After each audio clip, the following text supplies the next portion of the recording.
భద్రాద్రి కొత్తగూడెం జిల్లా అశ్వారావుపేటలో దారుణం చోటు చేసుకుంది. 4 చిన్నారిపై 14 బాలుడు అఘాయిత్యం చేసిన సంఘటన ఆలస్యంగా వెలుగులోకొచ్చింది. 4 చిన్నారిని 14 బాలుడు ఇంటి వద్ద ఆడిస్తానని తీసుకెళ్లగా చిన్నారి ఇంటికి వచ్చాక నలతగా ఉండడంతో ఆరా తీసిన కుటుంబ సభ్యులు చిన్నారి ద్వారా విషయం తెలుసుకొని వెంటనే పోలీసులకు సమాచారం అందించారు. మైనర్ల కేసు కావడంతో కేసు వివరాలు గోప్యంగా ఉంచి పోలీసులు విచారణ చేస్తున్నారు.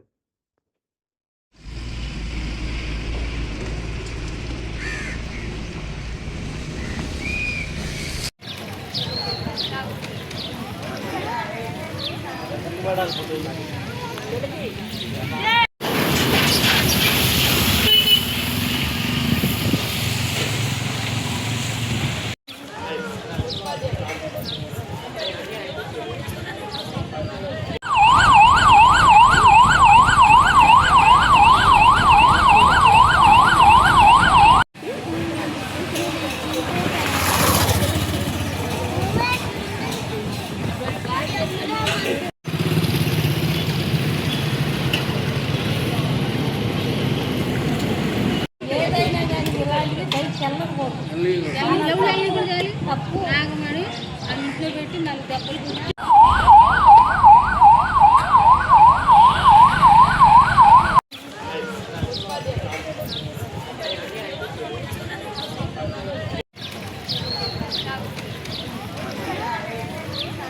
వాడాలి.